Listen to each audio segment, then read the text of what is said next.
I was fatigued. It's so funny how it, affects everybody differently. Literally, I was couched to bed for almost 2.5 days. Wow. And the vaccine took me out. Like, after I got the vaccine, like an hour or so later, I was down for the count. Both times. Really? Yes. And then after that, I was cool. That's so weird. I was fine. The sore arm thing that everybody had, but no kind of like downtime or fatigue. I feel like I'm always tired. I don't know what time you get up, but I get 7-8 hours. I don't mess around. She's like, I don't play. If I don't get enough sleep, I am not in the best mood. So I need to get my rest. I need to drink my water. I have my days, but I get up in the morning. I have to do my workout, my coffee. I'm on a schedule. I got to be on. That's a tight one right there. You doing better than me. I'm just, Hennessy at night, here in the morning. That's how that usually goes. So I try to do that on weekends. Hennessy, or what's your drink of choice? Go ahead, girl, let me know you in the game. Right. I like bourbon, and I like good wine. Right. Bourbon neat, by the way. Okay. I don't need no mixtures. That's how you take too much in and not feel But I can't do it anymore. It's like, maybe I'll go out and I'm like, what time are we going out? Can it be like 6, 7, 8 at the latest? And then as soon as that 10 o'clock time hit, I'm like ready to go to sleep. Yeah. You got too much to do. I swear we play you on the show at least once a week. Really? Yeah, for different stuff. Oh, wow. That's so crazy. Yeah. I mean, just, when you go ribbon cutting or opening a new park or talking about COVID like we're talking about now. Like have we started yet? Yeah, I'm rolling. Yeah. I think they probably are. Oh, they are? Okay. Well, yeah. Well, I just thought we were talking. No, we are, but that's what we do. Chopping it up. We do. But I'll say, because, a lot of folks are like, sometimes like, you go to a lot of ribbon cuttings, right? Mm-hmm. But the fact is, because the resources that we work hard to provide for those housing developments, for those parks, for all of these amenities. Yesterday, we opened a 46-bed behavioral health facility that can transition people who are, taken into custody and have no place else to go. Right. It's just, this is the work we do. And the whole point of a lot of these, like ribbon cutting, groundbreakings, and so on and so forth, is to highlight these projects and so that people can know they exist and how important they are in terms of the larger network of what we do in San Francisco, because you hear a lot about the negative stuff. This isn't happening. That isn't happening. Well, there's some great stuff happening in San Francisco. We were the only city in the Bay Area to see a reduction in our unsheltered homeless population, a reduction by 15%. Wow. That's a lot. And I know we're spending a lot of money, but it's not as easy as people think. It's not a one-size-fits-all with people who struggle with addiction and behavioral health challenges. We can't just say, okay, here's a place for you to live and think rent is going to be paid, they're going to be fed, they're going to be able to do the kinds of things that most of us are able to take for granted. So it's very complicated, but I'm really proud of the work that we're doing, and we're not letting up. We're moving forward. Yeah. I mean, and I think people don't take into consideration that there's qualifications for these programs, right? Because we see these people on the street and, people have their own opinions about but that's still a human being going through whatever they're going through, mental illness, drug addiction, and they all want help. And they just haven't been able to find it and get involved in good programs like a lot of the ones that you've helped launch and whatever. So, I mean, I don't know. And then I'm one of those people that's like, okay, I want to take care of these people, but what's going on with education too? Yeah. Because we have to make that a priority moving forward. It's just unfortunate some of the things that have transpired over the last year, particularly in the Bay Area, that I'm just like, gosh, what are we going to do? But I know they're talking about teacher housing. They're talking about, different things that can go on to help us with that, to keep good educators and keep these kids, learning what they're supposed to be learning in the schools. So I know there's places for the funds and everybody, supports everything. It's just so much going on for you. But that's what I was saying. We play you all the time because there's always something going on. I feel like your presence, it brings more attention to it. And with all the hard times that we've had with the ribbon cuttings and new parks and whatever, it puts a smile on people's faces because they're like, okay, this is really dope. Because we've seen bad in the news. Then you see London up there talking about good things going on with the community. It's dope. Yeah, and that's what I specifically was telling, the reporters, because they want to concentrate on some of the negative stuff going on with the school. And I'm like, When are our kids? I mean, they've won this Balboa, and I think over 30 years haven't won a state championship for football. Why isn't that highlighted in the news? Why isn't the number of kids who are going to college, four-year universities, including Stanford and Yale and other folks who received a scholarship that I gave out, why is it not highlighted? Why are these kids not recognized? Because, drama sells, and I get that, but we need to take a moment to pause and to recognize, the good things that exist too, because and this is why I don't watch the news at night, because part of it is, I want to know what's going on. I read the paper and everything in the morning, but at the same time, I don't want that negativity to just really dominate my head in a way that doesn't, allow joy to enter. And part of what we need to do is focus more on, after going through a global pandemic and being in a house and being away from people, let's just appreciate the fact that we could even have this conversation in person and see one another. And I get it. Times are hard. Nothing's perfect. Life hits you. There's frustrations. But for those moments that are good moments, it's important to just really take that in and appreciate it. I mean, it's definitely necessary. I mean, I still remember when you guys, cut the ribbon over there at, Battery Bluff. And I was like, who even know it was 6 free acres in San Francisco? I was like, all right, 6 acres, who knew that? You know what I mean? But from that to even the work that you're doing with your new DA, shout out to Brooke Jenkins, you know what I mean? Another sister in there. I already see you guys are trying to make sure that we can try to curb this crime out here as well by accessing these cameras. Yeah. And I'll tell you, I grew up in poverty, over 20 years of my life in public housing. And so it's not as if I'm pushing policies to just really, focus on trying to arrest people or, just condemn everyone, because I truly believe in second chances. But what we're experiencing, especially in the Tenderloin, it like my friends who I grew up with in Fillmore live in the Tenderloin, and they're coming to me saying, London, this is not cool. In fact, one of my friends who I grew up with beat down, held down, and shot and killed. Wow. And you don't hear nothing about that in the paper. Treated like worse than a dog on the streets. Damn. And nothing. And that is my problem with what's happening, because things have escalated to violence where people are getting jumped. They're getting, kind of for no reason. Whereas before, there used to be at least a level of respect for our seniors or for people who weren't in the game or whatever. And now it's just a free for all. And that's not okay for anyone. No, it's not.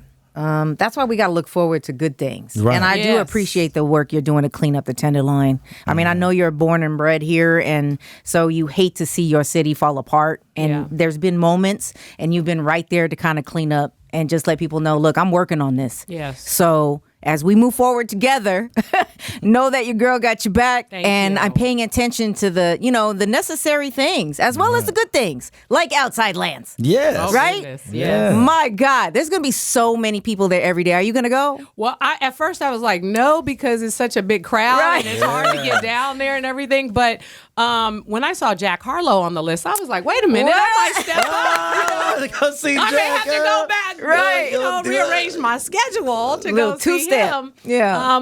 And Green Day is going to be performing. And so it's like some really great groups out there. And we do this. We've done outside lands for many, many years.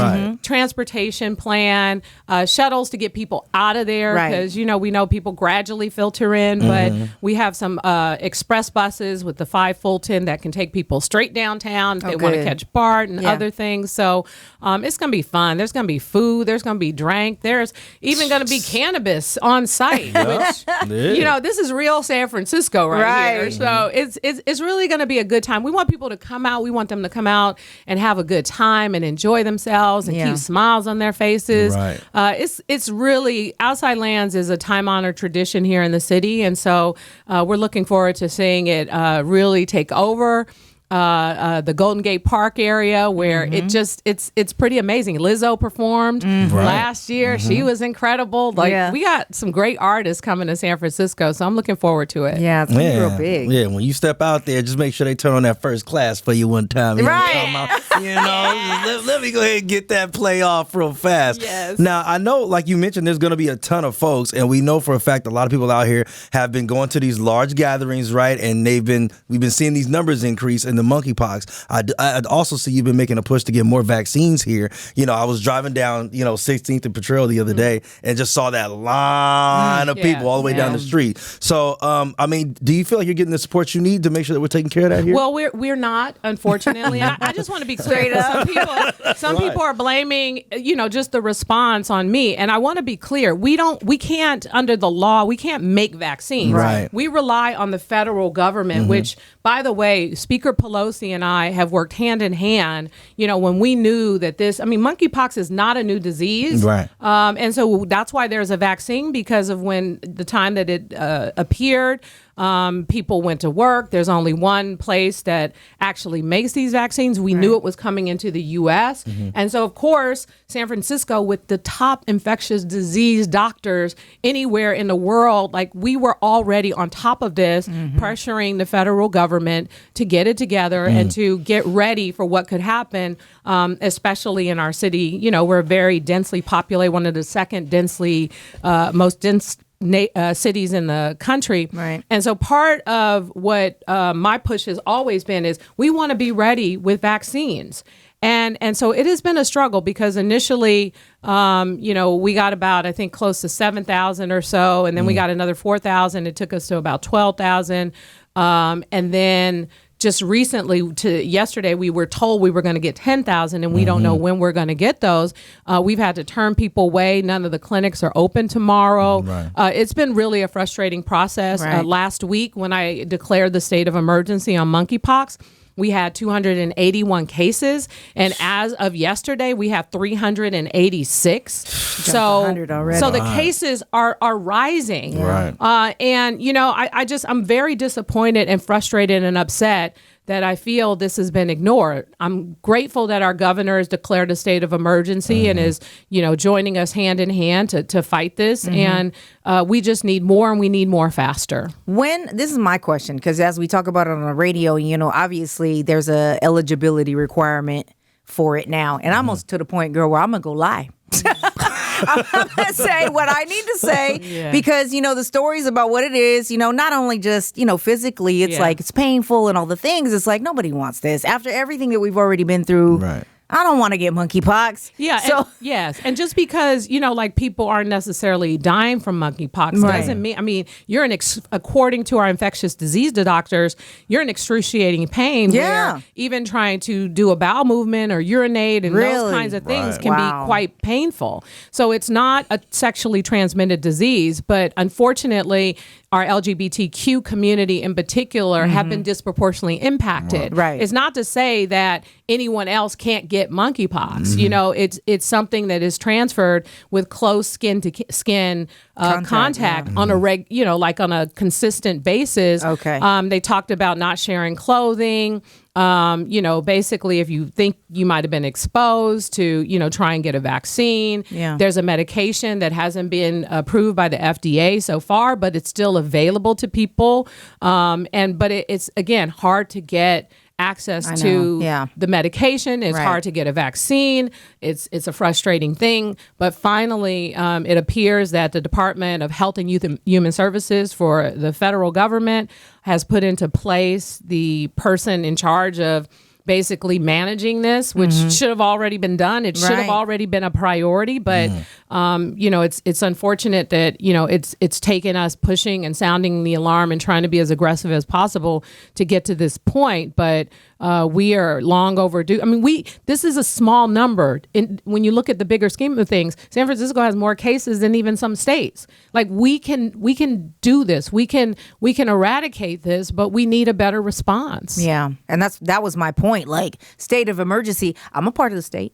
Right. Can I go get shot up, please? Or when is it going to be my time? So it's another waiting game like we did for COVID, because I have just the same amount of concerns, although I'm not directly a part of that, community. I know a bunch of people that are, and, if I see them or whatever, and I don't know, and they're infected, I'm a part of that. So I'm just kind of waiting for those guidelines to open up. Yes. It is just this has been very frustrating. I And know, like I I said, bet. disappointing. And, I just don't want people to think, I've declared since being mayor, I've declared a state of emergency for COVID, Right. For the Tenderloin to get things moving. A lot of this is, and for monkeypox, and a lot of this has to do with, making sure we're eligible for federal reimbursement. Right. That way. Making sure that we're able to deal with the process. There's a lengthy public process when trying to do anything in San Francisco. So things that we're able to do right away, it would take months or even years to get done. Yeah. So being able to use this as a tool to move faster,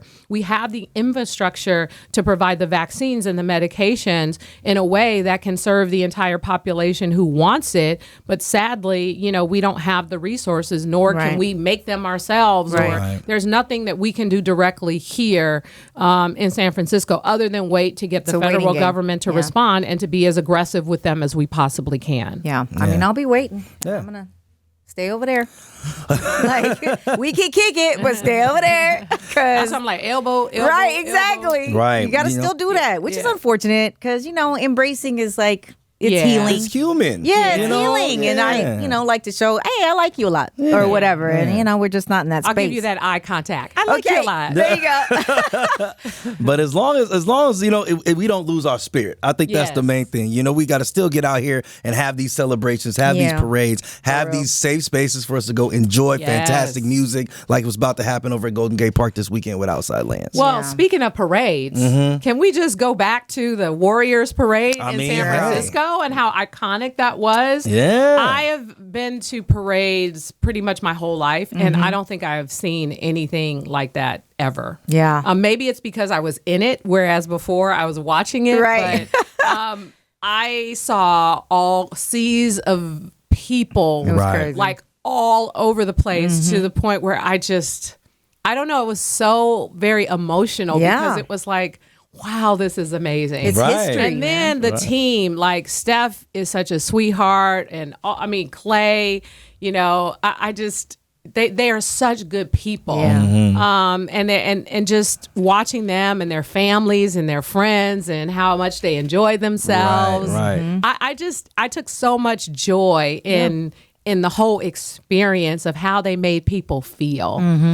It just was great. Even Draymond was in a great mood, and Oh, he was yeah. out, talking to the crowd, and he was in the bus before us, so Yeah. he jumps out. I'm like, why are we sitting here? Yeah, jump out. He went to not jump out, but like we had to wait till the bus moved. Oh, got you. Because he went and got a sundae or something at he went got some Ghirardelli. ice cream. he's so Yeah. funny. I was like, Draymond, come on now, move your bus, Right. please. You got to wait for the player over there. Yes, no, it was but fun. people loved it. They took it in, and just it was just such a great moment for the Bay Area because you was. had so many people and folks were from all over the world, Right. and just here to celebrate this amazing team.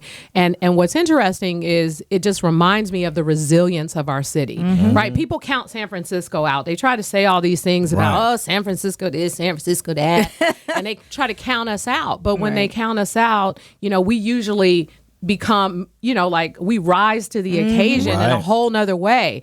And the Warriors, that same spirit, because they were losing games and people were like, oh, the Warriors, they ain't good this year. Yeah. And they were counting the Warriors out. And then they had so many injuries, right? That was rough. And then here they came, like they start coming back and coming back and coming back. And it was just to watch that. It reminded me of the 49ers of the 80s. Because the 49ers, remember, they'd come back from behind and win Yeah. the game. Right. Like those kinds of situations happen. And it just sparked so much excitement and such an incredible spirit in this amazing team. And it just reminds me so much of the spirit of our city. Yeah. Yeah. I think we continue to persevere. Yeah. I mean, people talk about the city, they talk about Oakland, or whatever, but I'm saying it's like we just continue on our mission. Yeah. And it's like always like, oh, you thought that? No, check this out. This Yes. is what we're Right. doing. Yes. We're doing it first, like you do a lot of first all the time. Trendsetters. And exactly.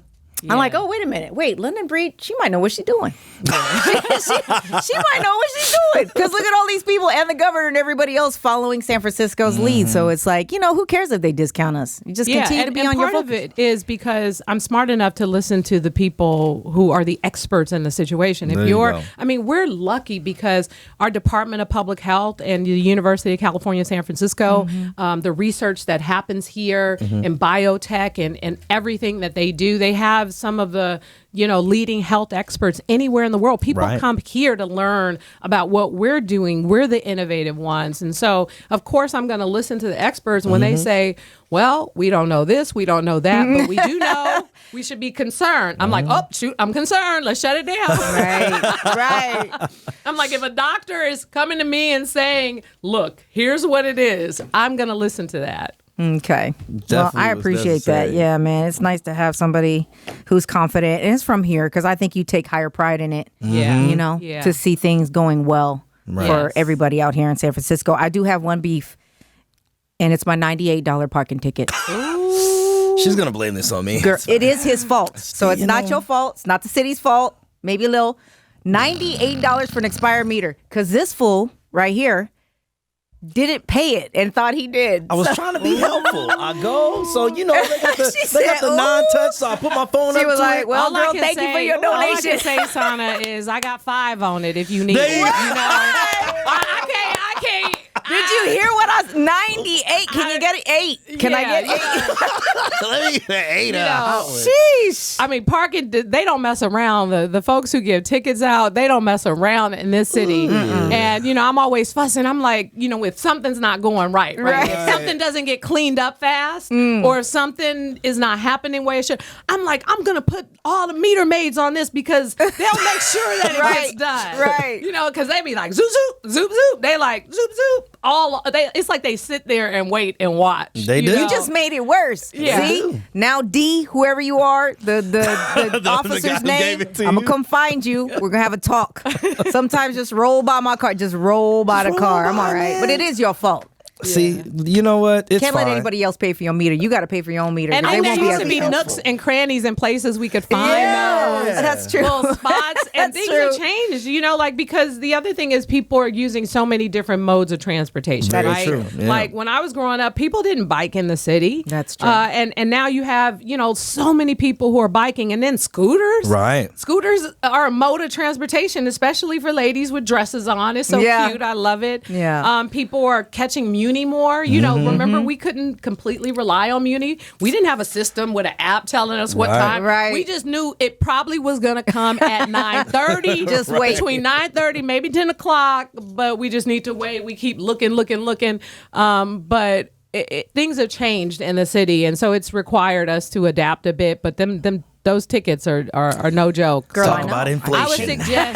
I would suggest a different mode of transportation. For sure, and not relying on that one. That's it. I told them from now on. I was like, let everybody you can pay with an app on your phone, and it alerts you.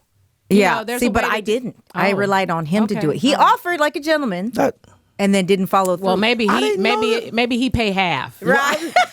I mean, you got 5. I'll take the 90. I'll take the 90. You got he 3 also left. offered to take care of my bearded dragon. I don't know if you saw Big Mama back here. Oh, I didn't see Big Mama. Big Mama. Do you like pets? Big Mama. I don't know about Big Mama, but she's sweet. I don't know about Big Mama, but She's like, keep that damn lizard over there, otherwise we ain't cool. Yes. All right. I like the animals at the zoo that you can wave to. Right. Don't have to clean up after. They don't get too We gotta close. let you go. So right. is there anything that you want to tell, your citizens, your residents of San Francisco before we let you fly? Well, I'll just say that I'm excited about the summer, which has already begun. We have outside lands. Yes. We have some new incredible parks. But you mentioned Battery Bluff, but there's also the tunnel tops near Golden Gate Park with a beautiful view, Francisco Park. Right. And then there's a park, the Bay Trails, we're breaking ground on today at over by Chase Center. So we got new parks and open space for people to enjoy. A number of concerts coming to the Chase Center. Great activities. So just really try to take this moment to appreciate being out again, enjoying San Francisco, having a good time, and really showing some love to one another because we need more love in this world. There are some challenging times ahead of us. And so, let's just take moments like this and be happy and proud that, we're able to enjoy San Francisco and enjoy one another's company. Look for London over there two-stepping when Jack Harlow hit the stage. Oh, yeah. First class. While you out there doing that, I'm going to be rooting for them Giants over at the Battle of the Bay. Yes. Yeah, cause so we can get another parade in San Francisco. Oh, that'll be so nice. Let's go Gigantes.